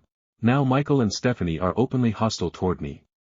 They've made it clear they think I'm cold and unhelpful, and Stephanie won't even make eye contact during custody exchanges. Ethan is just relieved I'm on his side, but it's tense every time he goes over there. My feelings. Do I feel bad that the other kids don't have new stuff? Of course. They're children, and none of this is their fault. But it is not my responsibility to subsidize Michael's new family. He and Stephanie chose to have more kids than they can comfortably afford. They chose to take on stepkids. That's on them, not me. My responsibility is Ethan, and Ethan only. And I refuse to let him be guilt-tripped into giving away what's his just to keep the peace. Update, 7 months later. Hi again, everyone. I didn't think I'd be back, but enough has happened that I figured an update might help, and honestly, venting here feels better than yelling into the void. So, to refresh, I'm Rebecca, 38F, mom to Ethan, now 16M. My ex, Michael, 40M, and his wife Stephanie, 36F, wanted me to either donate school supplies or make Ethan share his with his half and step-siblings.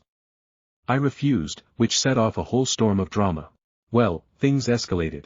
The fallout at Michael's house. For a few weeks after my original post, Ethan was keeping everything at school, just like we agreed. But then Michael started nagging him every time he was over. Why don't you bring your stuff home? Why don't you want to share with your siblings? Don't you think you're being selfish? It got to the point where Ethan dreaded going there. He'd text me on Sunday night, already anxious about the week ahead. And the kids started picking up on it too. Ava, 12F, and Dylan, 10M, the stepkids, would make little comments like, must be nice to have your mom buy you everything, or, we don't get stuff like that. Liam, 8M, even cried one night because Ethan wouldn't let him borrow his calculator. Ethan told me he felt like a villain in his dad's house. My sit down with Michael, so I asked Michael to meet me, just the two of us. No Stephanie. We met at a coffee shop, and I tried to lay things out calmly. Ethan is not responsible for making sure his siblings feel equal. I am not responsible for buying for kids who aren't mine. If he and Stephanie are struggling, they need to budget differently, look into community resources, or talk to the other kids' fathers about support. Michael's response? He got defensive. Said I was heartless and that I cared more about winning than about kids' feelings. That's when I finally told him, you made your choices, Michael. You chose to remarry and have more kids. Ethan didn't ask for this. I didn't ask for this. That's on you. He didn't like hearing that. Stephanie's meltdown. After that, Stephanie exploded at me over text. I got paragraphs, literal essays, about how I was alienating Ethan from his real family. She said I was punishing her kids for not having a rich dad. I'm not rich, I just budget differently. She even threatened to take me to court to force me to contribute. I told her flatly, good luck explaining to a judge why you want your husband's ex-wife to pay for your kids' school supplies. Funny, haven't heard a word about court since. Ethan's choice. Here's the part that really hurt. About 2 months ago, Ethan told me he wanted to cut down time at his dad's house. He said he still loves his dad, but every visit feels like a guilt trip. He doesn't want to constantly be pressured to give up what's his. So I spoke to a lawyer, and we're now in the process of modifying custody. Ethan's 16, and in our state, the court does take teens' preferences into account. He'll likely still see Michael, but not 50-50 anymore. When Michael found out, he blew up. Said I was stealing his son. But the truth is, Ethan made this choice himself. I just supported him. Where things stand now, Ethan lives with me about 70% of the time. He goes to his dad's on some weekends, but not every week. The tension has actually made Ethan closer to me. He says he feels like he can breathe at my house. Michael and I barely communicate now, unless it's strictly about Ethan's schedule. Stephanie ignores me at exchanges, which is fine by me. I don't need her approval. The other kids. I do feel for them. None of this is their fault. But again, it's not on me to fix.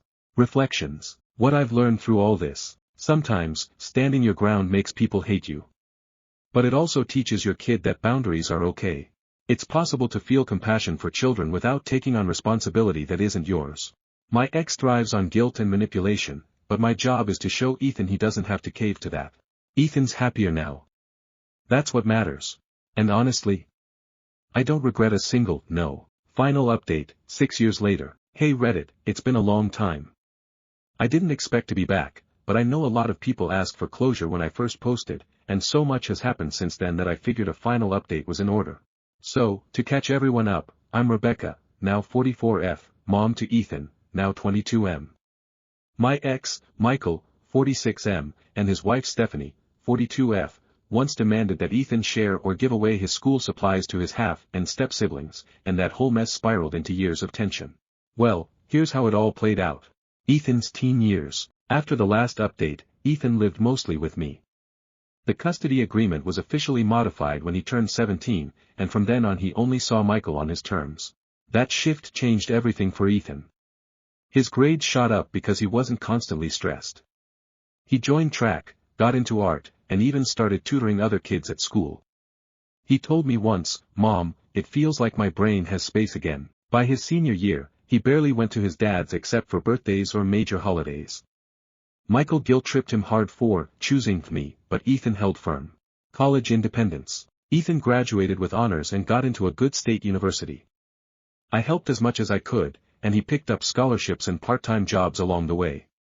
Michael offered very little help financially, though he did try to claim credit for Ethan's achievements at family gatherings. Stephanie. Still bitter. At Ethan's graduation, she complained loudly that her kids didn't get fancy cords like he did. Ethan just ignored her. But here's the kicker, the more Michael and Stephanie pushed with guilt, the more Ethan stepped back. By the time he was 19, he only contacted Michael a handful of times a year. The other kids, I won't lie, I do feel sad for them. Ava, now 18F, and Dylan, 16M, grew up with resentment toward Ethan, parroting their parents' bitterness. Liam, 14M, Noah, 12M, and Emma, 10F, don't have much of a relationship with Ethan at all. It's not that Ethan hates them, it's that Michael and Stephanie framed him as the lucky one who ruined everything, and that wedge never went away. Ethan said it best, "Mom, I can care about them as people, but I don't have to carry their struggles on my back." Where everyone stands now. Ethan, 22M, about to graduate college with a degree in computer science. He's got a job lined up already. He has a girlfriend, Hannah, who adores him, and he's excited about his future. He rarely speaks to Michael but occasionally texts his half-siblings. Me, Rebecca, 44F, still single, still working, and honestly content. I'm proud of my son, and that's all that matters. Michael, 46M, from what I hear, he's still financially unstable. His relationship with Ethan is strained, and I think he's starting to realize that guilt trips don't work on an adult son. Stephanie, 42F still hostile. She's made a point of excluding me from events like Ava's graduation, but that's fine. I don't need to be in their orbit. Ava, 18F heading off to community college. Our relationship is distant, though Ethan sometimes checks in with her. Dylan, 16M, Liam, 14M, Noah, 12M, Emma, 10F growing up, but again, not much of a bond with Ethan. Maybe that'll change when they're adults. The big lesson. Looking back, I don't regret standing my ground. At the time, I worried I was being cold or selfish. But here's the truth. I taught Ethan boundaries. I showed him that he doesn't have to sacrifice his well-being to appease people. And I reminded him that love isn't proven through hand-me-down pencils or calculators, it's proven through consistent care, stability, and respect. Ethan has told me multiple times that he's grateful I never caved. He said if I had, he would have felt like he was the one who always had to give up for others. Instead, he learned it's okay to say no. Final thoughts. Michael and Stephanie framed me as selfish for years. But now, I can see clearly, I wasn't selfish. I was protecting my son. And today, when Ethan calls me to tell me about his classes, his girlfriend, or his plans for the future, I know I made the right choice every single time. That's my closure. Stories number 10. My in-laws live with us, and I asked them to pre-plan and prepay for their funerals. So I, 39F, let's call me Sarah, have been living in what I can only describe as a sitcom-level family arrangement, except it's not funny when you're the one paying the bills. My husband, Mark, 41M, and I own our home in a mid-sized Midwestern town. We have 2 kids, Emily, 16F, and Jacob, 12M. On top of the usual chaos of teenagers, jobs, and bills, we also have my in-laws living with us. My father-in-law, George, 68M, and my mother-in-law, Linda, 66F, have been living under our roof for about 3 years now. The deal was always temporary after George's health started slipping and they couldn't manage their old house anymore. But temporary turned into permanent, and now they've basically taken over our guest suite. They live here rent-free, and while they contribute in little ways, Linda sometimes cooks, George sometimes watches Jacob after school, the bulk of the financial and household responsibilities fall on me and Mark.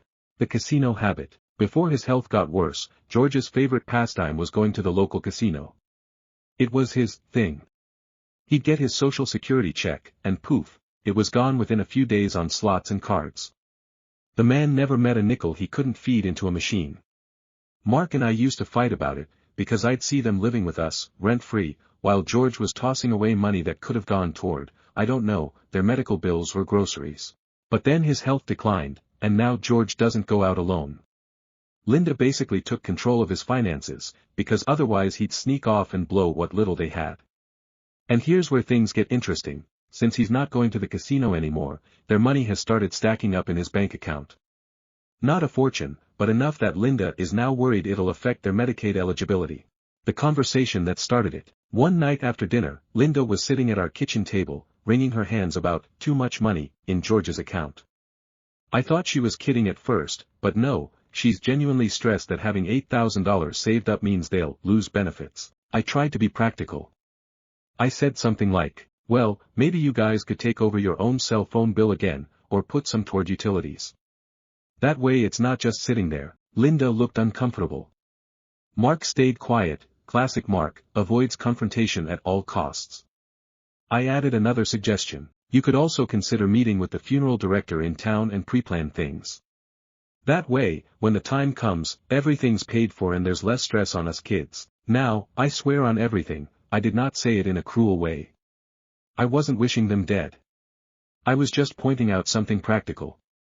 My grandmother, Margaret, who passed a few years ago, had done exactly that. She prepaid her funeral, picked out her casket, and even paid for a luncheon at her favorite Italian restaurant.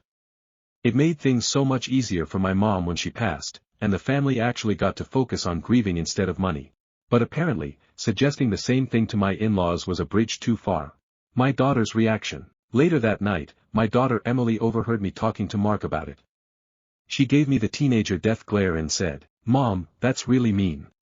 How could you text Grandma Linda funeral stuff?" I explained to her that it's not about being mean, it's about being responsible. Funerals aren't cheap, and guess who usually gets stuck paying when there's no plan? The surviving family. That means us. I told her about Margaret's pre-planning, and how thoughtful it was. Emily wasn't convinced. To her, it just sounded like I was eager to get rid of her grandparents. Teenagers see things in black and white, and Emily definitely has a soft spot for her grandparents since they live with us. Jacob, on the other hand, shrugged and went back to Minecraft. The text that started drama. The next day, I sent Linda a text with a link to a local funeral home's pre-planning page.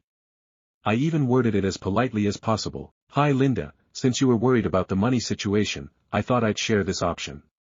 A lot of people prepay for funeral expenses so it's easier for their families later. No pressure, just an idea." Her response: a single, "Thanks." That's it. No emoji, no follow-up, no, "We'll think about it." Just a cold, "Thanks." Since then, the vibe has been frosty. She hasn't mentioned it to me directly, but I can feel the tension.